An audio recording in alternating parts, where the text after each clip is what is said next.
Bonjour à tous et bienvenue sur ma chaîne YouTube dédiée à l'immobilier en Wallonie. Aujourd'hui, nous allons plonger dans un sujet crucial, la revente d'une maison en Wallonie et tout ce que tu dois savoir à ce sujet. En tant qu'expert en immobilier avec plus de 20 ans d'expérience, je suis ici pour te guider à travers les subtilités des droits d'enregistrement, la durée de détention nécessaire pour bénéficier des réductions et de la taxe sur la plus-value. Alors reste avec moi jusqu'à la fin de cette vidéo pour ces précieuses informations. Commençons par les droits d'enregistrement réduits. En Wallonie, si tu achètes une maison qui répond à certaines conditions, tu peux bénéficier d'un taux réduit de 6% pour les droits d'enregistrement. Les conditions sont celles-ci. Cela doit être ta première acquisition, tu ne dois pas être propriétaire d'une autre maison en Belgique ou à l'étranger et surtout le revenu cadastral de cette maison doit être inférieur à 745 €. Pour mieux comprendre, prenons un exemple concret. Imaginons que tu achètes une maison d'une valeur de 150 000 €. Avec le taux réduit de 6%, tu payeras donc 12 500 € de droits d'enregistrement. Mais que se passe-t-il si ton acquisition ne répond pas à ces critères? Dans ce cas, les droits d'enregistrement standard de 12,5% s'appliquent. Par exemple, si tu achètes une maison en tant qu'un investissement locatif, tu paieras le taux standard.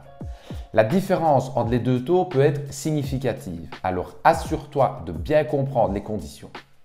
L'information à bien analyser, c'est le revenu cadastral. Nous allons nous concentrer sur ce montant pour s'assurer du taux à payer.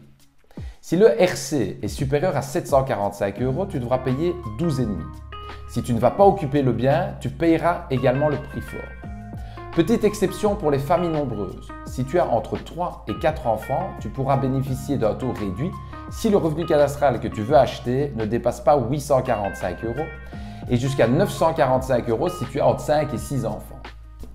Maintenant, parlons du nombre d'années que tu dois rester propriétaire pour bénéficier des droits d'enregistrement réduits.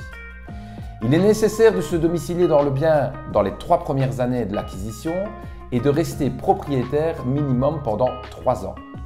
Si tu la revends plus tôt, tu risques de payer une taxe et de perdre certains avantages et même de devoir rembourser partiellement les réductions que tu as obtenues.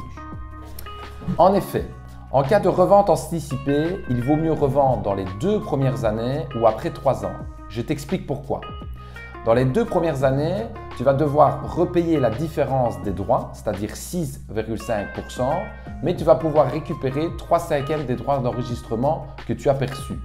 Donc dans ce cas, tu ne vas quasi rien perdre. Dans le cas où tu revends entre la 2e et la 3e année, tu vas devoir repayer 6,5% des droits d'enregistrement obtenus, mais tu ne pourras pas récupérer les 3/5 des droits d'enregistrement déjà payés. Donc, la plus mauvaise période pour revendre un bien, c'est bien entre la 2e et la 3e année. Enfin, abordons la taxe sur la plus-value. Si tu revends ta maison en Wallonie dans les 5 années de son acquisition, tu pourrais être soumis à cette taxe. Elle est calculée en fonction de la plus-value que tu as réalisée lors de la revente. Il est très important de bien analyser les chiffres. Sache que si tu achètes un bien 100 000 € et que tu le revends dans les 5 ans au prix de 150 000 €, il y aura une plus-value à payer sur la différence.